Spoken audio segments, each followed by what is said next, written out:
Baik, selamat malam semuanya. Semoga Anda semua dalam keadaan yang sehat, damai, bahagia. Kita bertemu lagi setelah libur cukup panjang. Saya udah sangat menikmati. Akhirnya Anica juga. Baik, jadi kelas malam hari ini adalah kelas yang ketiga untuk bab ke-7 ya. Kita akan langsung segera saja mulai. Saya harap Anda sudah punya slide-nya semua ya. Di sini saya melakukan perubahan terjemahan terminologi karena saya rasa ya selama ini harus mulai pelan-pelan dirapikan sih terjemahan di dalam bahasa Indonesia itu. Ya, biasanya memang di Indonesia kita memakai terjemahan Kama Canda Niwarana sebagai rintangan apa? Kenikmatan indriawi atau rintangan hasrat indriawi ya, atau apapun itu. Tetapi sebenarnya terjemahan itu tidak mencerminkan kata Pali Kama Canda Niwarana sendiri ya. Salah satu hambatan saya adalah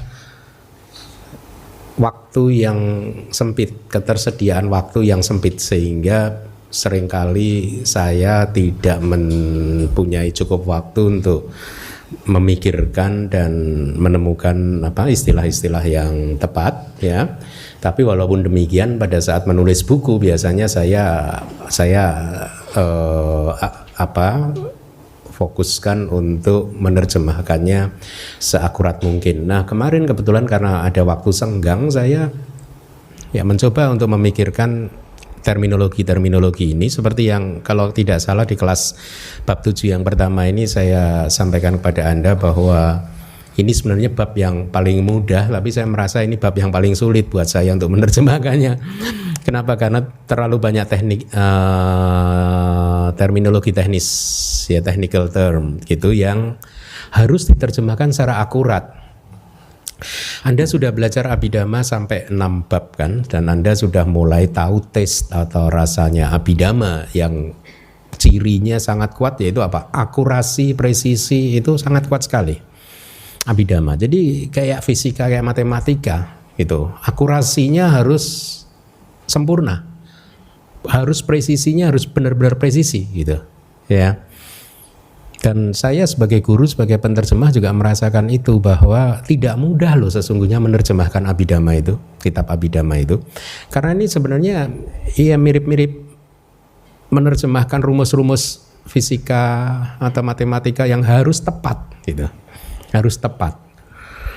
Tapi sekali lagi kalau saya membandingkan dengan fisika dan matematika itu bukan berarti ini hanya satu teori ya. Abhidhamma bukan teori ya, teori yang ada kenyataannya. Ya, yang bisa diverifikasi melalui praktek, pengalaman, meditasi ya. Nah, kembali lagi semakin sering saya membongkar kitab, semakin saya merasakan bahwa sesungguhnya memang, makanya saya ingat dengan kata-kata guru saya di Myanmar sana waktu beliau mengatakan begini, guru Abhidhamma saya, mempelajari Abhidhamma memang sulit, tetapi jauh lebih sulit mengajarkan Abhidhamma. Gitu. Karena tidak hanya faktor bagaimana mengajarkan sesuatu yang sulit ini kepada murid-murid sehingga murid-murid bisa memahaminya, itu pun merupakan satu faktor yang sulit, tetapi ternyata belakangan berkembang lagi pemahaman saya. Pada waktu saya mengingat kata-kata guru saya itu bahwa mengajar Abhidhamma lebih sulit, saya mengatakan, oh iya ya, faktor kesulitan dalam mengajar adalah menggunakan terminologi secara presisi. Tahu ya maksudnya, presisi, tepat gitu. Termasuk istilah-istilah harus tepat gitu. Jadi Abhidhamma bukanlah satu ajaran yang kita bisa maaf dalam tanda kutip sembarangan mengajarkannya. Karena ini benar-benar apa? Yaitu tadi presisi, akurasi itu harus diperhatikan gitu, ya. Sehingga kemarin waktu saya teringat pada kata-kata guru saya itu, saya harus mulai serius mumpung ada waktu libur cukup panjang kan, dan kemudian saya melakukan perubahan untuk niwarana ya. Jadi kalau kama canda niwarana diterjemahkan secara sederhana seperti yang mungkin selama ini Anda dengar, rintangan batin hasrat indriawi, nafsu indriawi, atau rintangan batin kenikmatan indriawi, itu tidak benar. Coba aja kalau Anda renungkan bahasa Indonesia secara tata bahasa Pali aja nggak benar. Lupakan tata bahasa Pali, coba Anda renungkan juga bahasa Indonesianya. Rintangan batin nafsu indriawi artinya apa coba? Apa yang Anda pahami dengan rintangan batin nafsu indriawi, atau rintangan batin hasrat indriawi, atau rintangan batin kenikmatan? Apa yang Anda pahami dengan istilah-istilah itu? Rintangannya kenikmatan indriawi, iya kan? Maknanya kan seperti itu kan? Iya nggak? Tapi selama ini di Indonesia dipakai itu. Dan guru-guru tidak memikirkan bahwa itu salah, ya, makanya itu salah. Dari bahasa Indonesianya saja maknanya salah. Kalau kita mengatakan, katakanlah rintangan batin hasrat indriawi, berarti itu rintangan batinnya hasrat indriawi kan, ya kan, bukan hasrat indriawi tapi rintangannya kan. Ya, kira-kira begitu, atau bisa dengan diartikan dengan berbagai macam hal yang lain yang intinya miss the point, dalam artian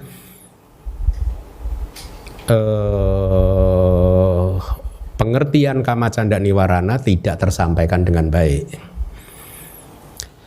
Sebenarnya arti dari kitab saya sudah melakukan survei di beberapa kitab. Arti dari kama canda niwarana, biapada niwarana dan seterusnya, itu artinya adalah bahwa kama canda itu sendiri itu adalah rintangan batin.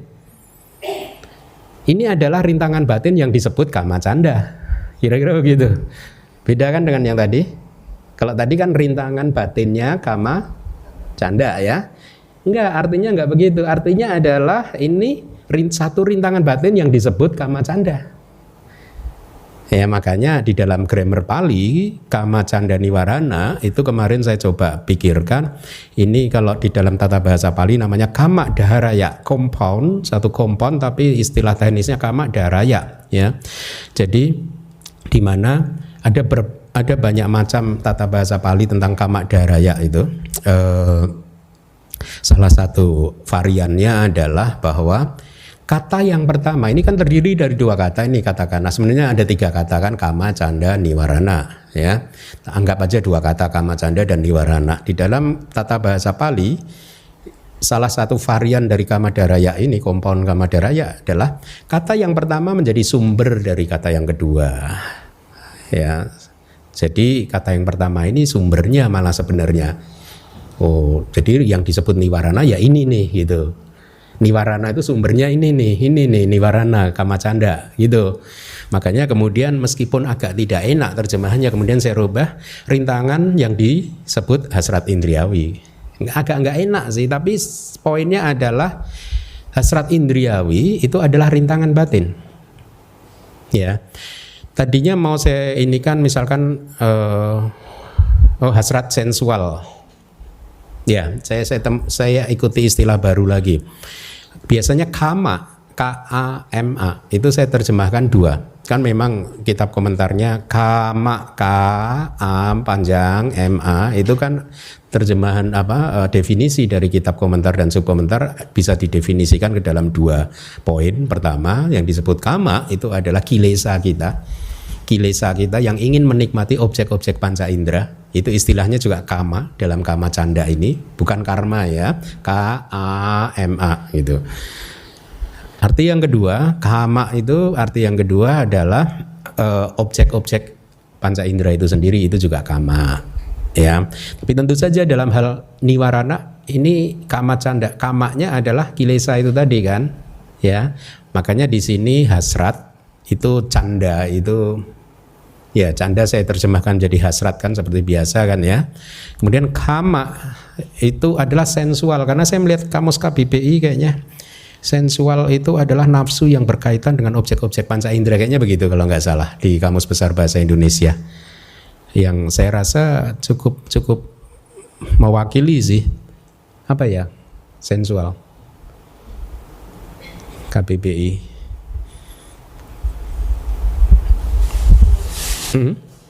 Nafsu. Nah, ya kan, naluri ya, artinya itu bersifat sensual, itu kan sense itu kan indriawi gitu. Ya, jadi makanya saya mencoba memperkenalkan istilah baru, rintangan yang disebut hasrat sensual, atau sebenarnya hasrat didasarkan pada suatu hal yang dapat ditangkap oleh panca. kan, bener kan, ya kan? Saya kemarin ketemu satu istilah lagi agak lupa gitu, hasrat apa gitu.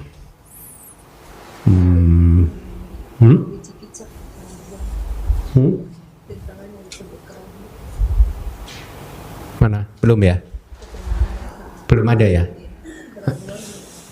Belum ada ya? Oke, nanti saya ini kan deh.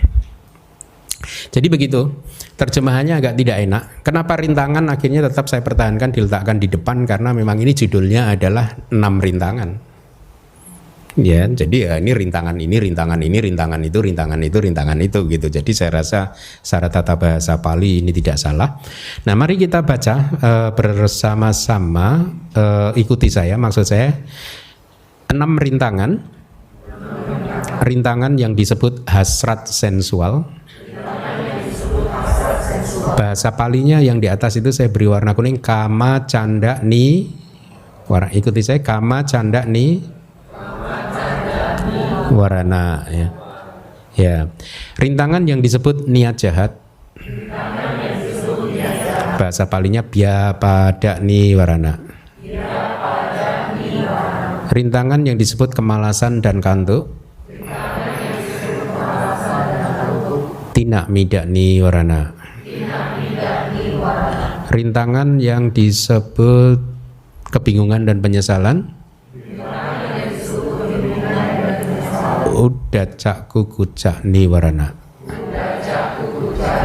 Yang tidak ada di sini rintangan yang disebut keraguan. Wicikica niwarana. Ya, saya lebih suka kalau Anda menghafalkan bahasa Palinya ya. Kama canda niwarana, ikuti saya. Byapada niwarana. Tinak mida niwarana. Udacak kukucak niwarana. Wicikica niwarana. Ya. Sebenarnya bisa diterjemahkan juga, saya ada catatan, rintangan yaitu hasrat sensual, kan nggak enak tapi ya. Atau hasrat sensual sebagai rintangan, tapi kan rintangannya jadi di belakang. Ya. Anyway, untuk sementara terjemahannya seperti itu, tapi saya Anda minta Anda untuk memahaminya bahwa yang dimaksud adalah bahwa hasrat sensual dan seterusnya itu adalah rintangan batin. Rintangan batinnya yaitu hasrat sensual dan seterusnya itu sendiri. Ya. Nah,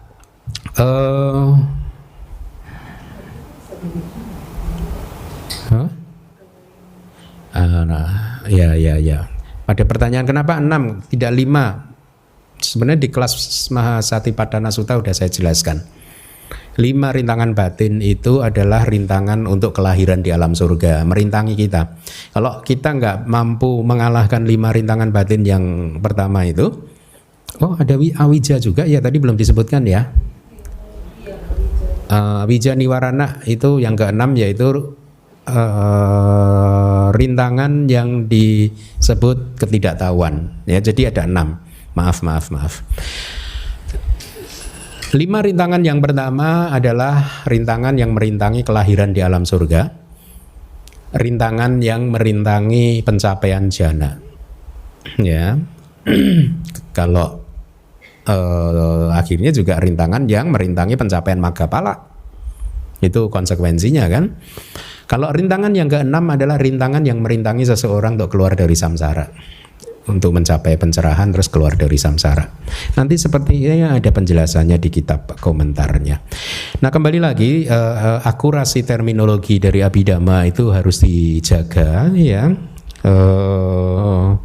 Makanya saya juga sering berpikir saya merasa sering menemukan kesulitan untuk membuat buku Abhidhamma, kemudian mengajarkan Abhidhamma, ya. Lalu saya sering berpikir, lalu bagaimana itu yang mereka yang nggak paham bahasa Pali itu mengajar Abhidhamma itu, itu. Nah, jangan khawatir kalau Anda belum paham, belum kan kita ada kelas bahasa Pali, ya belum. Untuk sementara Anda belum paham, ya Anda rely on buku yang terpercaya. Kalau kayak saya dulu tahun pertama, tahun kedua, 3 tahun belajar di Myanmar itu saya rely on Bhikkhu Bodhi's book. Jadi saya bergantung dengan bukunya Bhikkhu Bodhi gitu, karena saya anggap itu terpercaya kan. Jadi kita harus begitu menghormati akurasi, presisi itu dengan bersandar untuk sementara kepada buku-buku yang terpercaya. Ya, mengajar itu ada tanggung jawab moral spiritualnya loh. Ya, jadi Anda yang mengajar juga begitu, pegang satu buku yang benar kemudian ajarkan itu gitu, sambil pelan-pelan nanti setelah Anda bahasa Palinya meningkat, Anda akan mulai bisa mengalami kemajuan di dalam memahami mengajar ya. Jadi itu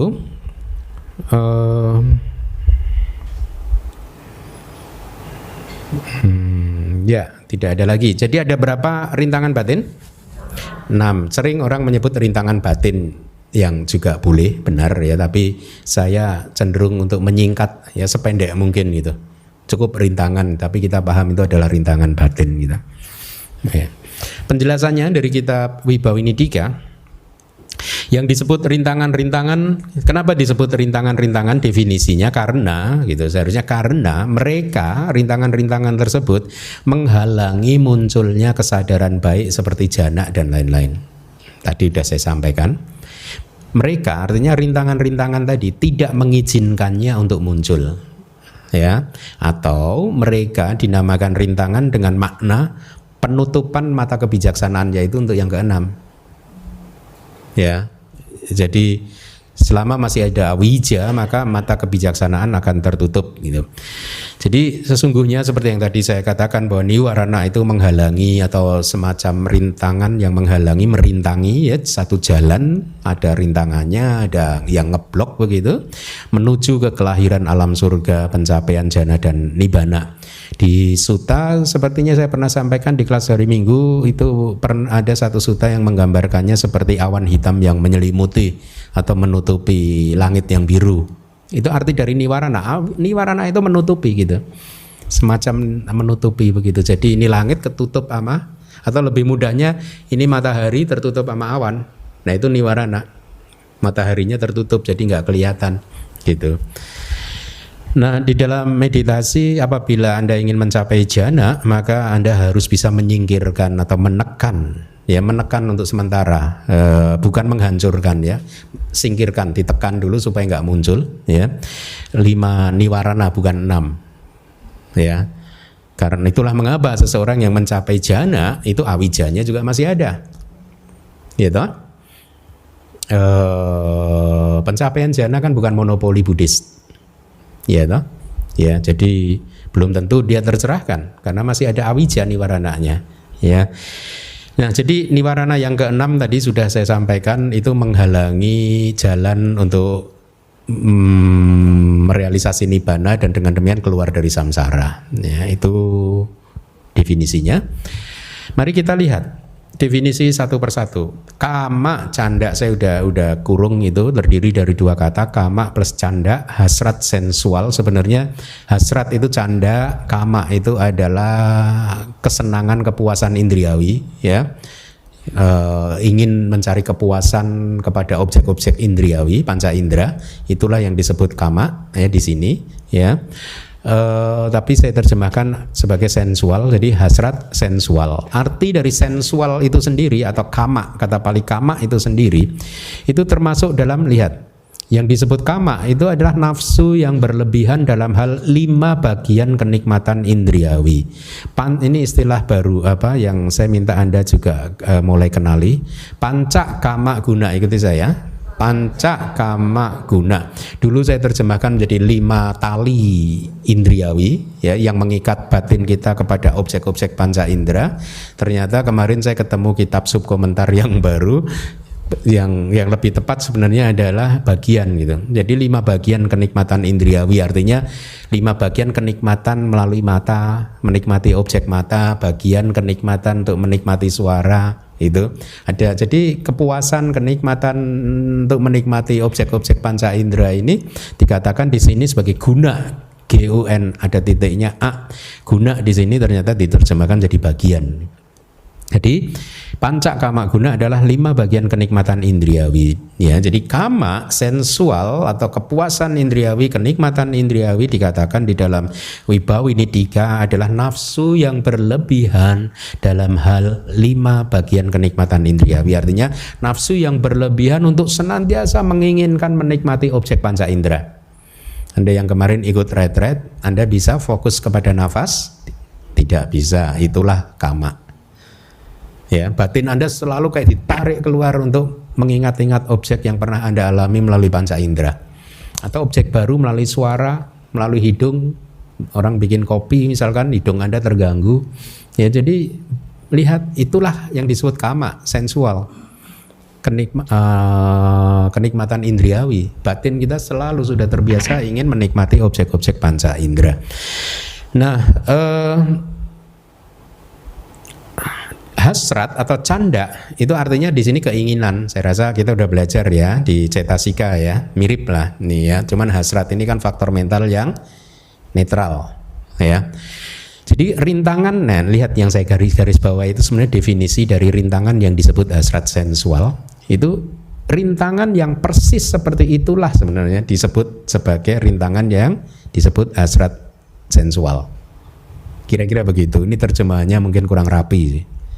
Jadi rintangan yang persis demikian itu artinya rintangan yang seperti itu loh gitu ya, yang disebut sebagai rintangan yang disebut hasrat indriawi. Paham ya? Atau sulit? Enggak ya? Nah, saya ada pertanyaan buat Anda. Kama canda, kalau di Dhamma Sanggani Anda akan diminta oleh kitab tersebut untuk membreakdown sampai ketemu ultimate realities-nya, untuk ketemu para mata dhammanya. Kama canda itu apa sih sesungguhnya? Kama canda itu kan konsep. Itu samuti saja, konvensional. Bukan para mata. Ya. Nah, para mata dhammanya apa? Cetasika loba. Ya. Jadi kama canda niwarana itu adalah kebenaran konvensional, konsep. Para mata dhammanya adalah cetasika loba. Ya, bagus.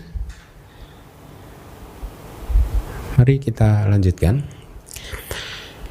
Disebabkan oleh kama canda, ini menarik, batin menjadi terluka.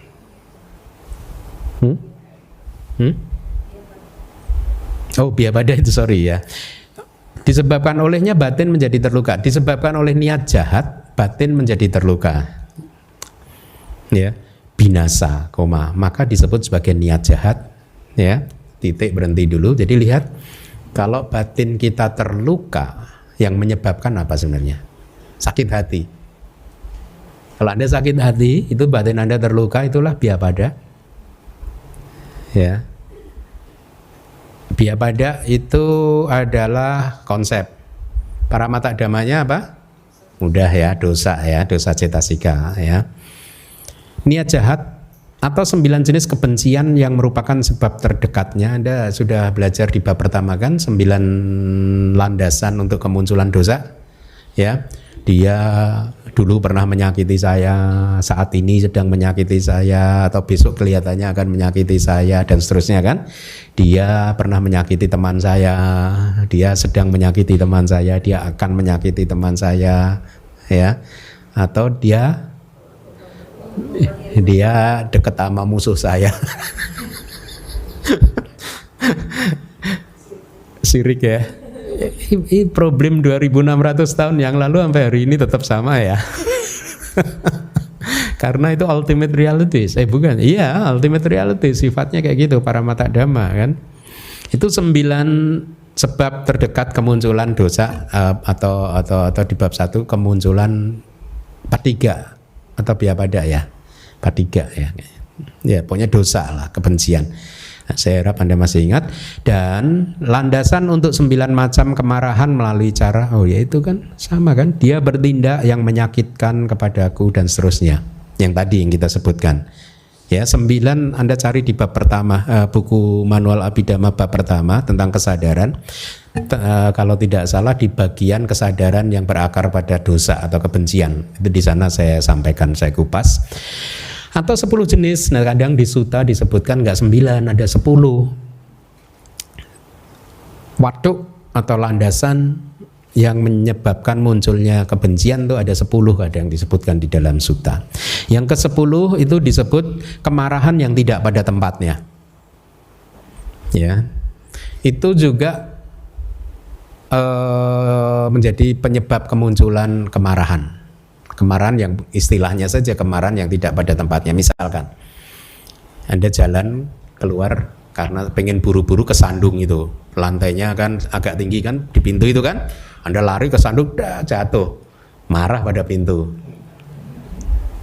Jadi pintu itu adalah penyebab kemarahan Anda. Kemarahan yang enggak, sebabnya enggak itu. Sebabnya enggak banget deh. Salah sendiri yang disalahin pintu. Itu kira-kira begitu. Ya, itu yang disebut kemarahan yang tidak pada tempatnya. Salahnya apa lantai kok dimarahi? Ya kan? Pintu kenapa sih di sini udah tahu saya buru-buru kan di sebelah sana. Loh, kalau di sana Anda nggak bisa keluar di situ.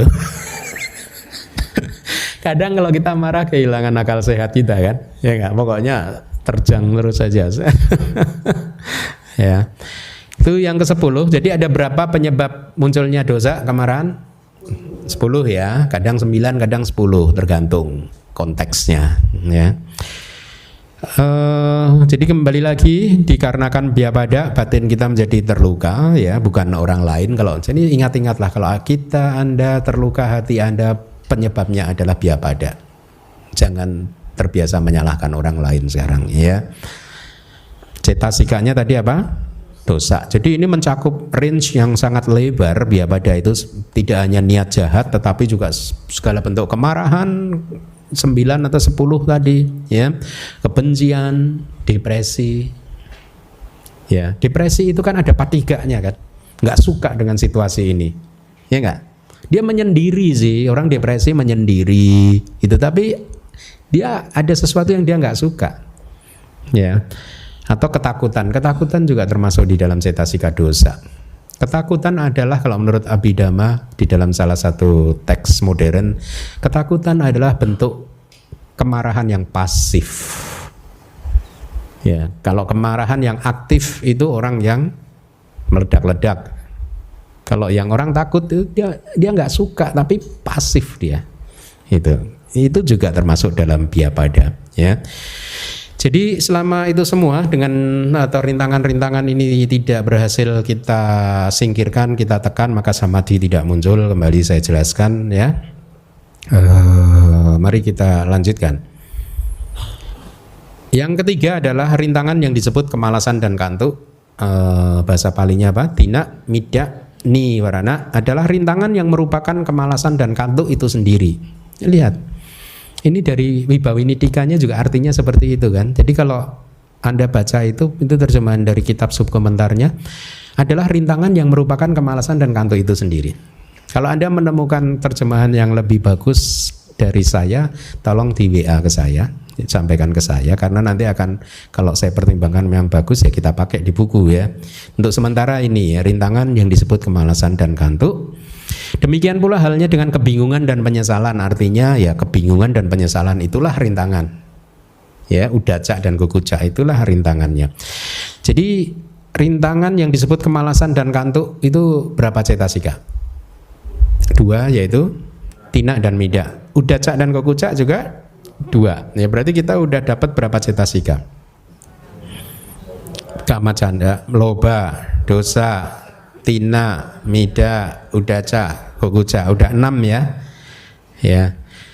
Mari kita teruskan. Masih ada ya 6. Berapa lagi? Michikica. Michikica nggak dibahas di Wibawinidika karena mungkin dianggap mudah. Berarti 7. Terus awija, moha. Berarti 8. cak niwarana, 6 niwarana itu sesungguhnya 8 cetasika. Paham ya? 8 ya.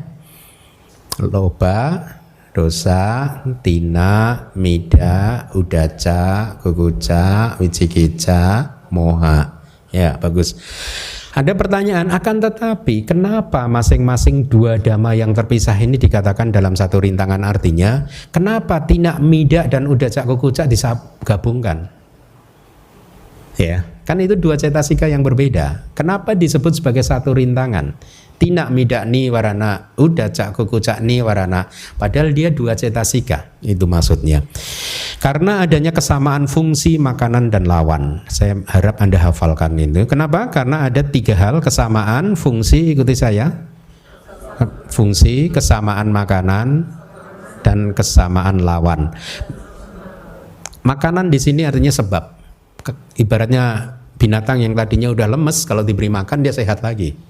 Niwarana yang tadinya udah lemes, diberi makan ya sehat lagi. Ya, itu artinya. Bahasa Palinya sudah saya beri warna kuning. Kesamaan fungsi adalah kica, ikuti saya, kica. Makanan adalah ahara. Lawan adalah patipaka. Ya, kalau kesamaan itu semana, itu belakangnya itu. Hanya semana itu. Sama di sini dan sama di sana, itu hanya semana. Jadi kica ahara patipaka nang samana bawato. Ya. Jadi kenapa 2 cetasika tadi dijadikan satu rintangan? Karena ada kesamaan kica, kesamaan ahara, kesamaan patipaka, kesamaan fungsi, kesamaan makanan, kesamaan lawan. Apa itu maksudnya? Mari kita lihat di slide berikutnya. Kemalasan dan kantuk, tina dan mida atau tina mida memiliki kesamaan fungsi. Fungsinya sama, yaitu membuat batin lamban. Di bab 2 Anda sudah belajar kan? Ya, kesadaran, membuat kesadaran kita lamban. Mudah sih sebenarnya dihafalkan kalau yang ini. Kalau Anda ngantuk, coba Anda lamban. Ya, lamban kan? Bisa nggak sih orang ngantuk terengginas gitu? Nggak ngantuk dong dia. Kamu ngantuk tapi kok ganas ya? Berarti nggak ngantuk. Tapi sebaliknya, maksud saya yang berikutnya, kebingungan dan penyesalan, udaca dan guguca membuat kesadaran menjadi tidak tenang. Kalau Anda bingung, Anda menyesal, ini kebingungan juga kesalahan kan di Indonesia kan. Udaca diterjemahkan biasa dipakai di Indonesia apa? Kegelisahan kan, ya, tanpa pernah menyadari bahwa itu istilah yang salah kan. Dan orang terima saja kan. Udaca, oh kegelisahan gitu. Padahal salah. Udaca bukan kegelisahan. Kalau kegelisahan maka udaca masuk di dalam grup cetasika dosa. Udaca itu masuk di kelompok moha. Cirinya perasaan yang menyertai ketenangan. Kegelisahan nggak mungkin tenang batinnya. Bingung iya. Kok kamu cool banget sih, keren ya kamu, padahal bingung dia.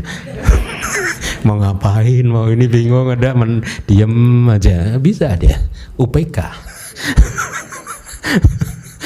Padahal bingung.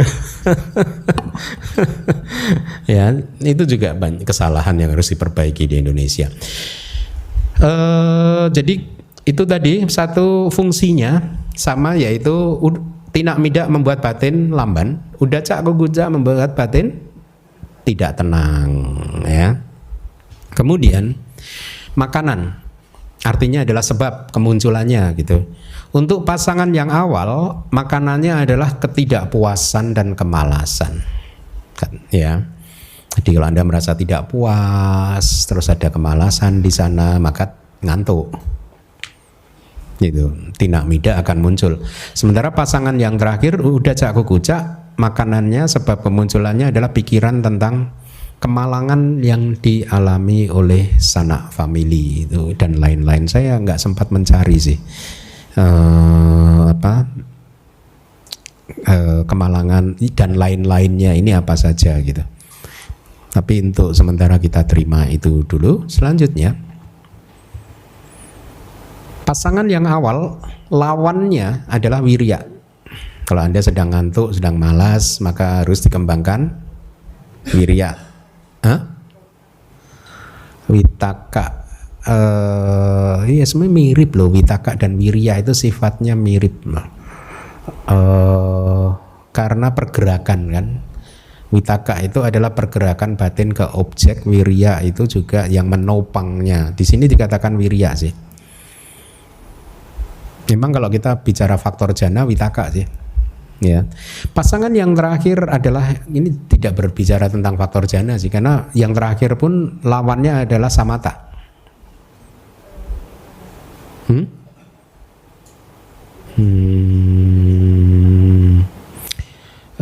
Sebentar.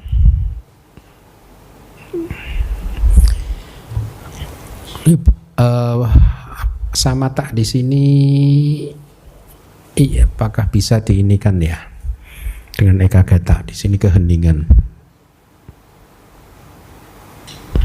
Coba saya ceknya sebentar ya.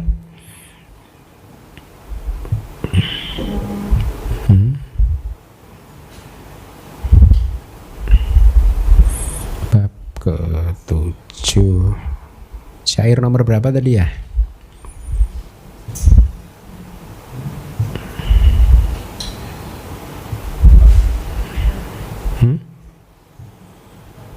Delapan ya. Udah jago kucak nih waran angkas mapanete sama nabautina bidan situ pananya sama namuda.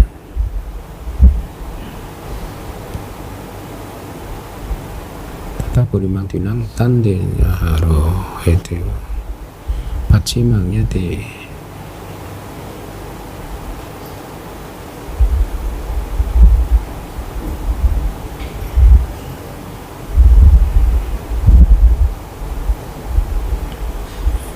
puri manca dwinang wiryang padi bakak butang wirya, tapi sebentar, paci manang tata puri manang dwinang pasangan yang berikutnya dan maaf ya,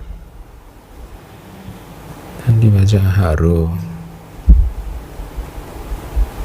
nyati biasanya dipitaka puri manca dwinang wiryang padi paci manang sama toti tenahu porana nyai kata muda kucang tina midang ninantianti itu wirya ime tesang. Iya purima. Jadi pasangan yang pertama memang benar tetap wirya, yang kedua samata. Ya harusnya sih, tapi di sini tidak ketemu juga. Apakah ini ekagata? Memang harusnya ekagata.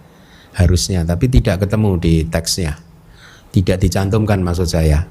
Harusnya iya ekagata, meskipun di teksnya di sini tidak ada. Ya, nanti di bukunya Lady Sayadaw kita lihat. Oke.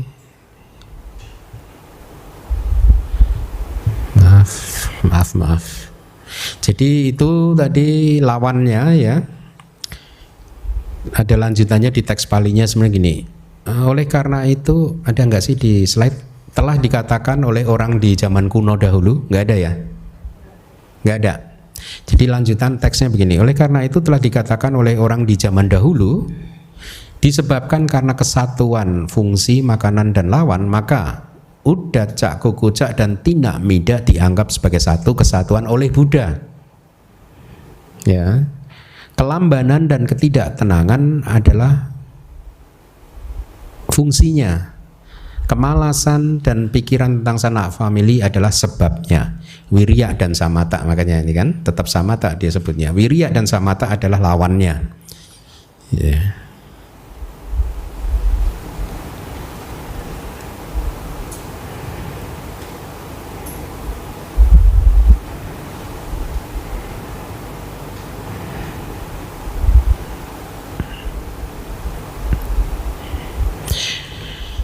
Saya ada sedikit pertanyaan kepada Anda. Kan tadi saya katakan bahwa rintangan yang keenam adalah merintangi pencapaian maga, pala, nibbana, dan keluar. Akhirnya keluar, rutenya kan begitu kan. Sebenarnya rutenya kan karena ada 5 rintangan seseorang nggak bisa mencapai samadhi. Kalau nggak bisa mencapai samadhi akan sulit berwipasana, ya, sehingga kebijaksanaan tidak muncul. Makanya awija niwarananya sulit untuk dihancurkan, awija niwarananya. Selama awija niwarananya itu tidak hancur, maka tidak ada pencerahan. Ini rutenya kan begitu. Ya. Nah saya pun juga sering mengatakan bahwa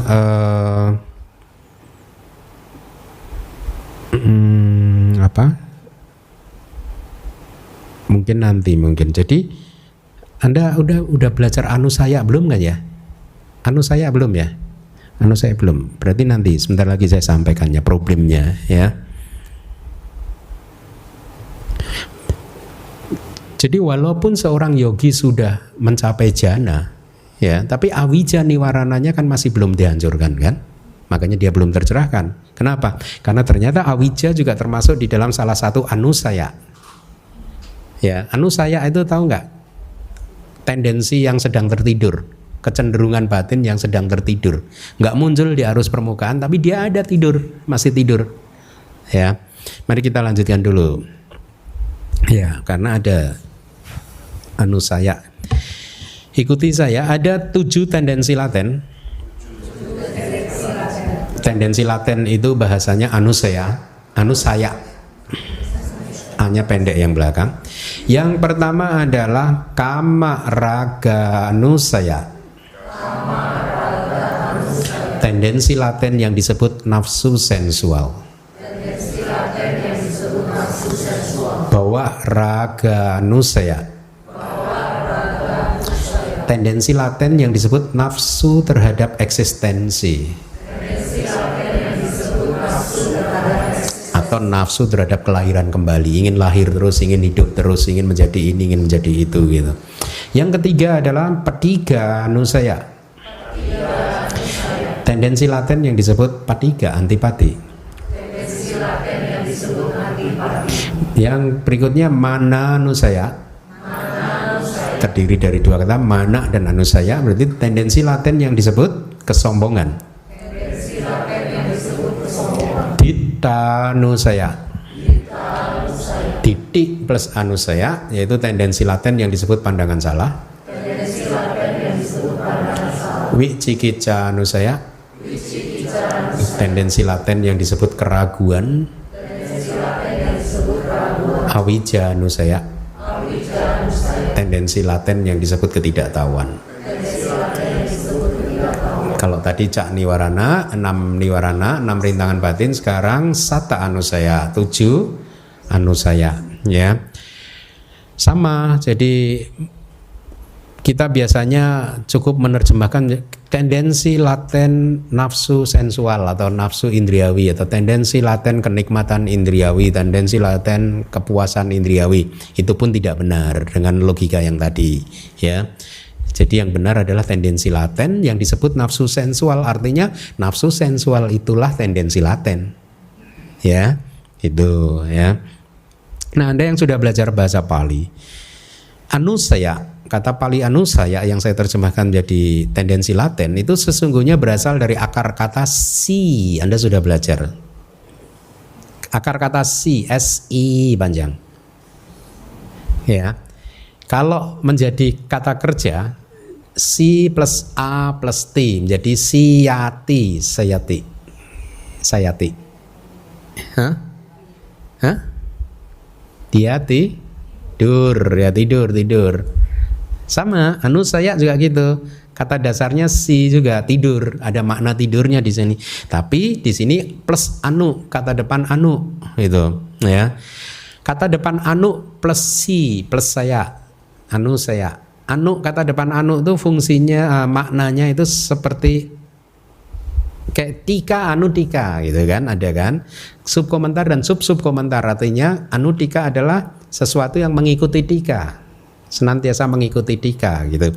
Jadi anu saya adalah sesuatu yang mengikuti, tidur tapi mengikuti terus, gitu artinya ya. Dia tidur ya karena saya itu kan mirip berasal dari akar kata si, tidur, tertidur, dia tidur. Jadi sesuatu yang tidur tapi anu mengikuti terus gitu, atau tidur bersama, sama tidur bersama dengan batin Anda. Ya, itu disebut anusaya. Dia nggak muncul di permukaan. Dia tidak muncul di permukaan tuh misalkan Anda bernafsu, ingin menikmati objek mata atau telinga atau apa, itu muncul ke permukaan nafsunya. Ini enggak, Anda sedang damai-damai aja. Tapi kan Anda masih punya nafsu kan? Mana nafsunya? Tidur. Nah, keadaan nafsu yang tidur itulah yang disebut kamaraga anusaya. Ya, jadi itu arti kata anusaya. Ya, ada 7 tendensi laten. Mari kita lihat penjelasannya. Tendensi laten adalah dhamma yang tertidur dan senantiasa, lihat, cocok kan dengan Wibawinidika, senantiasa berada di rangkaian kesadaran. Jadi cita muncul lenyap, sebenarnya anusaya ada juga sebenarnya. Dia sedang tidur. Nanti ini makanya tadi saya katakan ada problem yang saya ingin Anda pahami gitu. Ya. Jadi anusaya itu muncul lenyap juga bersama dengan cita karena dia tidur mengikuti terus. Hah? Dia mengikuti terus. Jadi terus tidur bersama dengan artinya tidur bersama. Kemanapun cita muncul lenyap dia tidur di situ. Itu maksudnya anusaya. Anu itu katanya kata depan anu artinya maknanya seperti itu, sense-nya ya. Pelan-pelan saya akan inikan kepada Anda. Jadi tendensi laten adalah dhamma yang tertidur, atau ini sebenarnya kilesa yang tertidur karena semuanya kotoran batin nih, ya. Dan senantiasa berada di rangkaian kesadaran dalam artian apabila itu belum ditanggalkan. Karena kalau untuk seorang arahat anusayanya udah hilang semuanya. Udah ditanggalkan semuanya, udah dihancurkan semuanya. Ya toh? Artinya pada saat dia tidur, ketika telah mendapatkan kondisi yang cocok, maka mereka bangun, muncul. Jadi 7 anusaya itu seperti itu. Saat ini sedang tidur, kalau kondisinya ada, maka dia bangkit. Dia akan muncul ke arus kesadaran Anda. Ya, kalau hanya di arus kesadaran Anda bisa mengendalikannya, maka Anda tidak melanggar sila bisa jadi. Tapi kalau Anda tidak bisa mengendalikannya, keluar melalui pintu lisan atau pintu tubuh, bisa jadi terjadi pelanggaran sila. Ya. Nah, pertanyaannya siapa yang menanggalkan anusaya?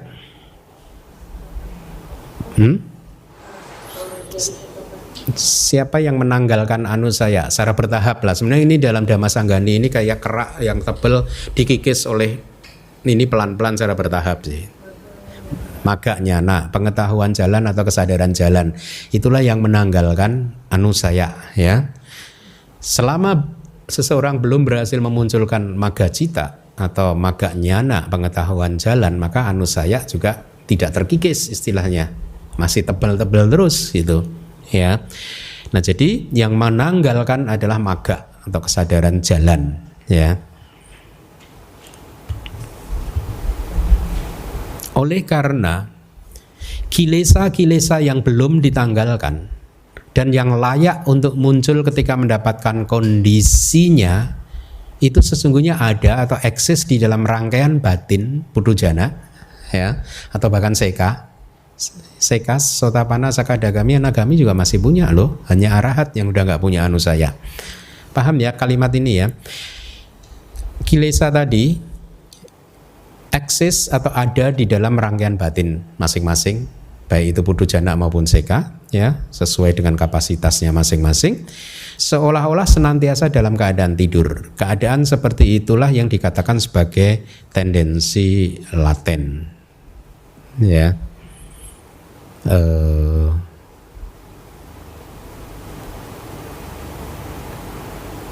Ya, saya ada catatan jadi gini. Kita kan punya peribahasa gitu, jangan bangunkan macan tidur gitu ya. Nah, ini anusaya juga gitu, jangan bangunkan anusaya tidur yang sedang tidur. Anda juga gitu, harus begitu mulai terampil.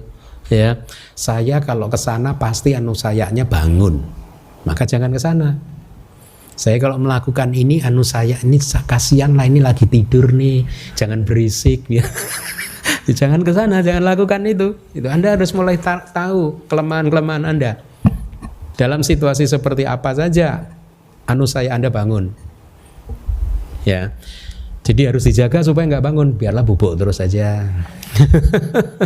Tapi ingat, tujuan latihan kita kan tidak hanya mengkondisikan dia untuk bubuk terus kan, untuk tidur terus kan, ya. Tidak hanya kita ini latihannya kan tidak berhenti pada membuat mereka tidak bangun-bangun kan, tapi kita hancurkan kan, ya.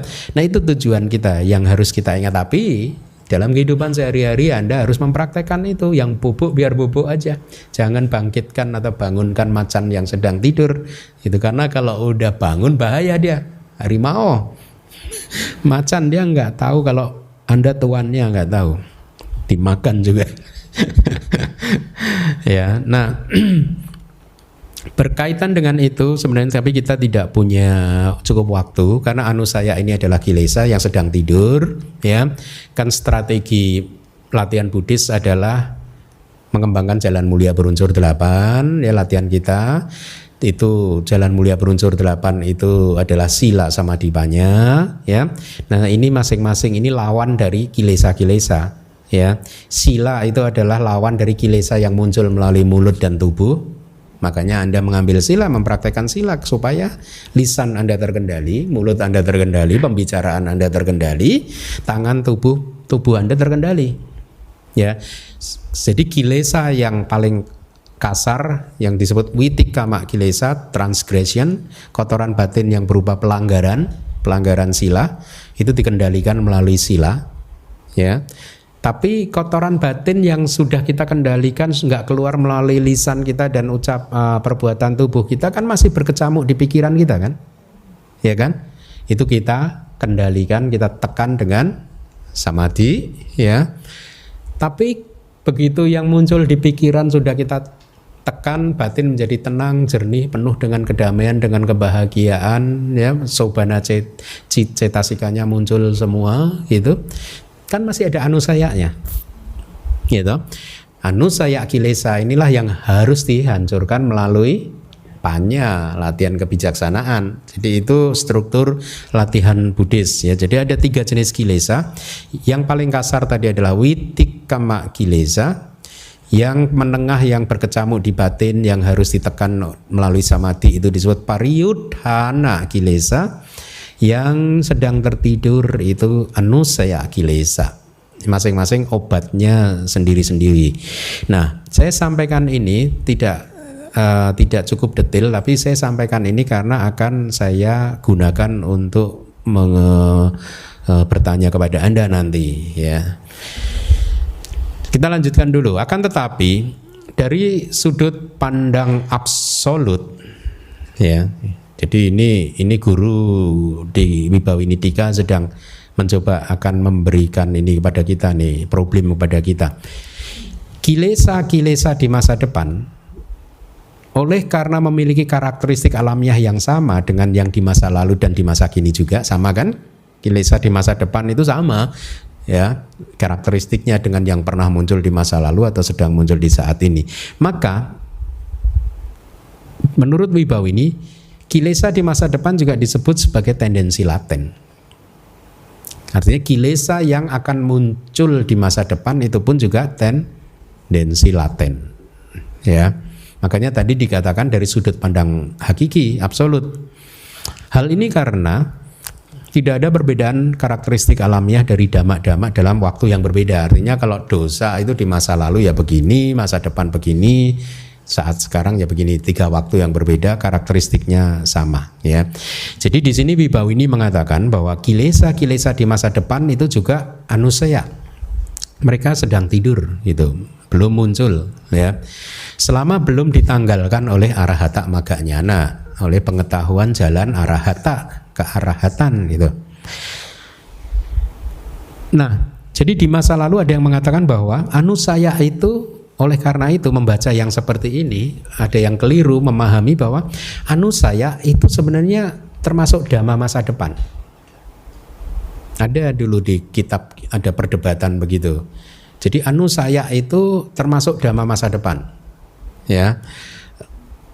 Di saat ini tidak ada, adanya di masa depan ketika kondisinya hadir. Saat ini toh Anda nggak punya anusaya kan? Tapi nanti ketemu kondisi di depan, Anda lapar, makanan habis. anu sayanya bubuk nggak bisa bangkit. Ya. Nah makanya masa depan akhirnya si guru tadi mengatakan anu saya dhamma masa depan bukan dhamma masa kini karena saat ini nggak ada. Ya ikuti pelan-pelan ya, nggak ada di saat ini, adanya di masa depan ketika kondisi hadir. Coba Anda renungkan, paham ya kira-kira ya gitu. Saat ini kan nggak ada, adanya nanti, berarti masa depan dia itu ya. Ini catatan saya pribadi kemudian yang ingin saya inikan kepada Anda, karena cita dan cetasika itu muncul dan lenyap ya. Maka pada saat batin kita ini bersih seperti saat ini, anu saya eksis tidak? Ini kan batin Anda bersih. Ada anu saya enggak? Strictly speaking enggak ada, ya, enggak ada ya. Tapi mereka itu sebenarnya ada enggak sih? Enggak ada atau ada? Ada tapi sekarang ada enggak? Enggak ada. Kenapa? Karena katanya sedang tidur di rangkaian batin. Ya. Pelan-pelan ikuti. Karena anu saya adalah kilesa. Anu saya kan kotoran batin kan? Ya. Maka dia bisa tidur di mahakusala enggak? Anda kan sekarang katakanlah mahakusala cita terus nih muncul. Yanawi Payuta.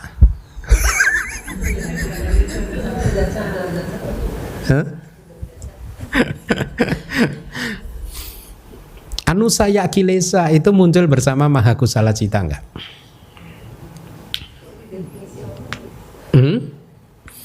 Kan kita udah belajar di Sampayoga sama Sanggaha. Mahakusala cita muncul bersama berapa cetasika? Berapa cetasika? 38, 38, 37, 37, 37, 37 gitu kan? Ya kan? Ada enggak anu saya di situ? Enggak ada kan? Nah, pegang dulu, berarti di mahakusala sebenarnya tidak ada anu saya. Tapi tadi dikatakan tidur terus bersama dengan batin kita, ya kan? Menarik kan? Pelan-pelan. Inilah yang kemudian saya tutup dengan ini. Biasa kalau di kelas hari Minggu ada pohon mangga di depan Anda nggak ada buahnya, hah? Ya nggak? Pohon mangga bayangkan di depan Anda nggak berbuah. Ya, tapi kalau nanti di masa depan musim mangga tiba dia ada muncul buahnya, betul tidak? Berarti sebenarnya pohon ini punya buah nggak? Punya, ya. Tapi nggak ada kan sekarang kan? Tapi nanti kalau musimnya tiba mangganya muncul. Nah sekarang musimnya belum tiba, mangganya itu disimpan di mana? Tidak di mana-mana berarti tidak ada. Menarik kan, pelan-pelan. Tapi kalau Anda bisa memahami ini bagus, ya, Anda bisa menembus ini bagus. Jadi tidak ada kan, tapi ada. Kalau musimnya tiba dia muncul, ya. Nah selama musimnya belum tiba adanya di mana? Ya, ada. Tidak di akar, tidak di dahan, tidak di mana-mana. Pokoknya kalau musimnya tiba muncul. Anu saya juga gitu. Di mahakusala ada nggak? Nggak ada. Ya. Di akusala cita ada nggak? Hah? Ada nggak? Di akusala cita ada nggak? Anu saya? Hah? Iya, pinter. Kalau sudah muncul di akusala berarti udah bangun, udah nggak bubuk lagi adik kita. Berarti itu bukan anu saya, itu kilesa, udah berbuah nih, udah muncul dia, ya, ya pelan-pelan. Nah,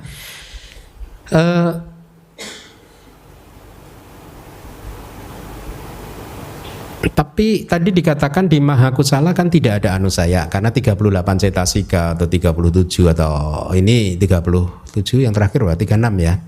Itu tidak ada kan memang kilesa di situ. Aku salah cetasika kan nggak ada kan di situ kan, berarti tidak ada kan, ya. Tapi dikatakan bahwa di dalam rangkaian batin seorang putujana dan seka, anu saya ada, karena belum ditinggalkan, belum ditanggalkan, belum dihancurkan kan. Nah pertanyaannya di mana? Kayak logika pohon mangga tadi, ya. Nah ada lagi nih, bentar lanjutannya catatan saya. Oh, kalau ini guru di Indonesia yang mengatakan bahwa anusaya itu, saya udah pernah sampaikan kayaknya, seperti ampas kopi gitu ya. Hah? Ampas kopi yang mengendap di dasar, Anda bikin kopi, ya, cairan minuman kopi, Anda aduk dengan ini, kemudian ampas kopinya kan mengendap. Yang airnya yang di atasnya itu dianggap arus batin yang normal, ampasnya inilah anusaya. Inilah anusaya mengendap di dalam, katanya di dalam subconscious, mengendap di situ. Hati-hati, ini paham yang salah. Ini adalah pandangan salah. Kenapa? Ada kekekalan di sana. Hah? Salah satu pandangan salah yang berbahaya yang harus ini kan sasa tak didik. Pandangan salah tentang kekekalan. Ampasnya ada terus. Adalah kosong. Adalah kosong. Anusaya itu, makanya sering kan kalau di Tiongkok dulu, ada tapi nggak ada, nggak ada tapi ada. Kosong tapi isi. Kalau kungfu kan gitu kan, isi tapi kosong. Nah, padahal itu kayak orang main dadu itu, isi tapi kosong, kosong tapi isi. Ya gitu. Jadi Anda harus memahaminya bukan seperti ampas. Kalau ampas itu ada satu wujud yang kekal, yang nggak hilang-hilang. Dia ada terus di lapisan subconscious mind. Nggak ada, kosong. Dia ke lampu ini muncul lenyap, muncul lenyap, muncul lenyap, muncul lenyap, muncul lenyap. Nah, aneh kan? Anusaya nggak disimpan di mana-mana, lalu di mana dong itu? Karena kalau disimpan di akusala cita, dia bukan anusaya, dia kilesa namanya. Dia udah bangun dari bubuk. Adik bangun ya dek. Nanti kalau anusaya Anda bangun, dilus-lus aja, dia udah bangun ya. Bubuk lagi. Ya. Oke, nah sebentar, saya teruskan lagi. Mahakusala 38, 37 dan 36 yang pasangan terakhir ya. Tidak ada akusala cetasika ya. Sebentar.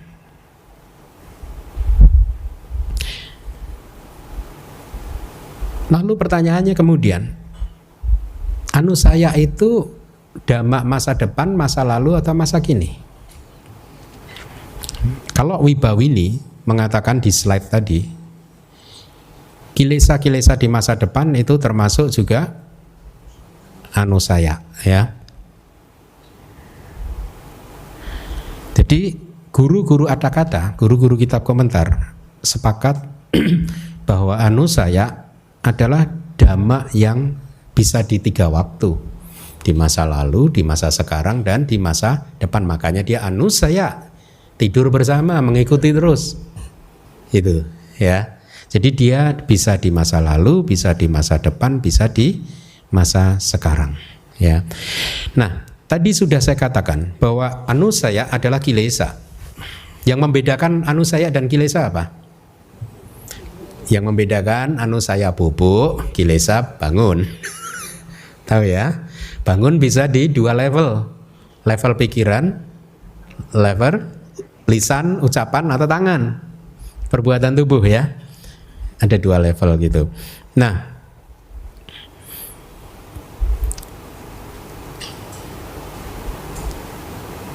ini yang saya ingin Anda renungkan. Saya sering mengatakan, atau guru-guru dhamma yang lain juga sering mengatakan, bahwa kesadaran jalan menghancurkan kilesa. Gitu? Saya sering mengatakan itu juga kan? Bahwa yang menanggalkan kilesa, mencabut kilesa sampai ke akar-akarnya itu adalah kesadaran jalan kan? Ya, benar kan? Coba Anda renungkan.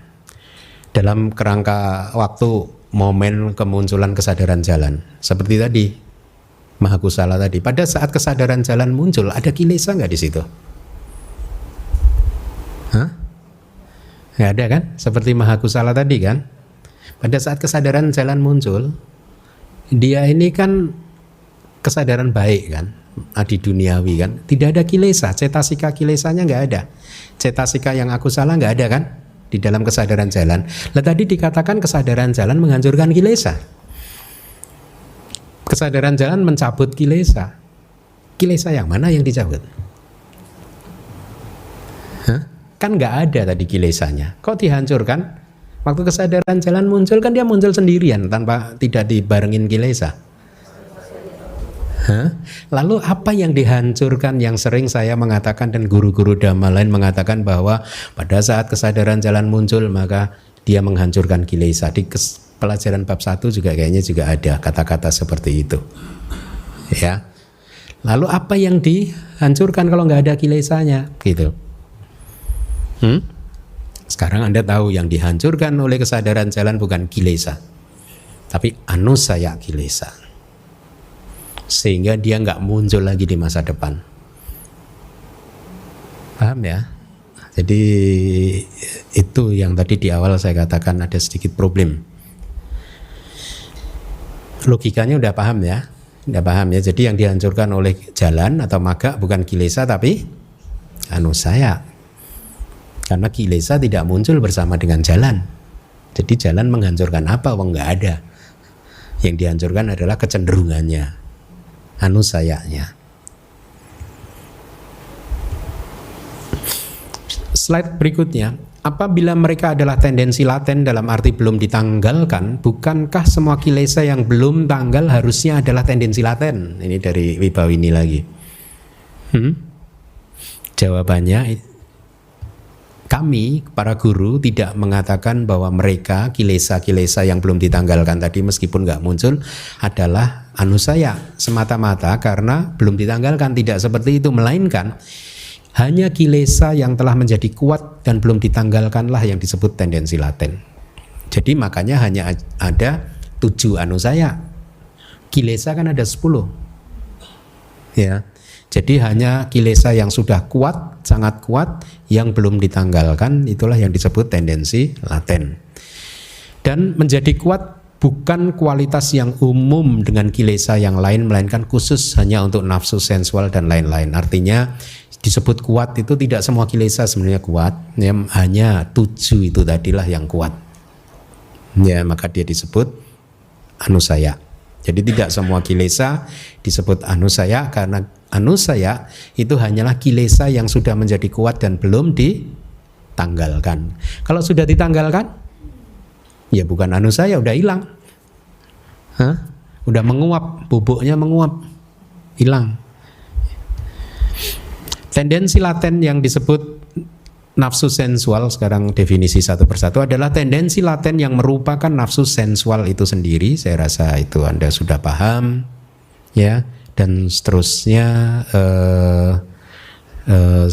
saya rasa definisinya sama untuk anusaya yang lain. Baik, karena waktunya sudah habis, saya rasa kita cukupkan sampai di sini dulu. Terima kasih.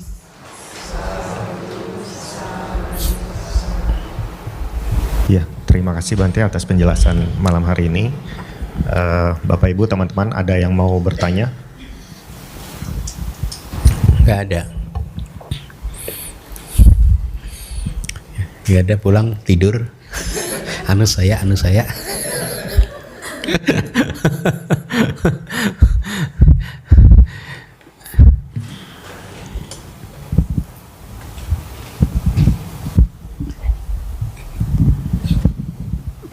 Malam Bante, sekiatu. Ya. Saya mau menegaskan apakah benar yang telah saya dapatkan ini. Pasangan yang awal lawannya adalah wirya, yang tadi Bante itu, dan pasangan yang terakhir adalah ketenangan. Samatha.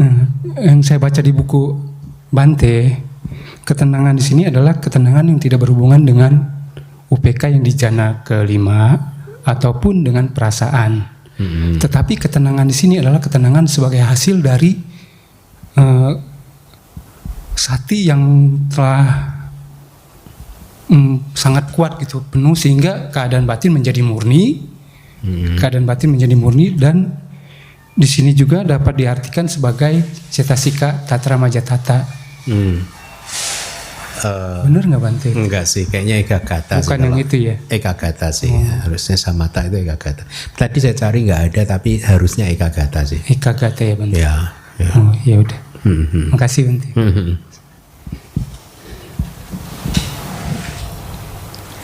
Masih ada yang mau bertanya?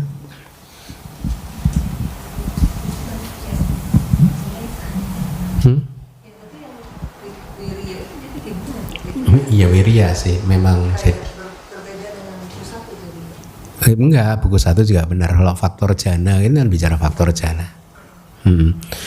Witaka memang mengalahkan tinamida. Makanya kan mirip.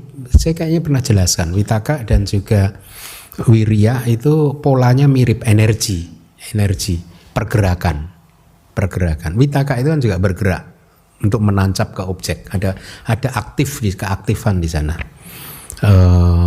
Jadi yang di buku 1 itu berkaitan dengan faktor jana kali ya. Ini tadi enggak. Jadi harusnya juga witaka juga. Kalau pas meditasi ya witaka sih. Konteksnya dalam pencapaian Jana. kalau waktu di buku 2 memang untuk tinamida itu dengan energi dengan gitu dan seperti itu tepatnya lalu buka kalimatnya. Energi juga. Saya rasa kalau waktu disebutkan witaka itu dalam konteks mendefinisikan faktor jana. Definisi faktor jana disebut sebagai faktor jana karena dia menggabungkan ini jana. Disebut faktor jana. Salah satu definisinya kan begitu, disebut faktor jana karena mereka lawan dari niwarana, ya kan? Jadi kalau pas berbicara tentang witaka kita berbicara dalam konteks panca niwarana, faktor jana itu. Tapi ini mungkin secara umum, jadi di dalam aktivitas sehari-hari juga gitu, tidak merujuk kepada faktor jana. Dua-duanya benar sih, dua-duanya benar. Ini tadi secara lebih umum itu untuk tidak hanya waktu mengembangkan menuju ke jana, tapi dalam aktivitas sehari-hari juga begitu. Memang di banyak teks sering sekali ditemukan si lawan dari tinamida ya dua ini sih.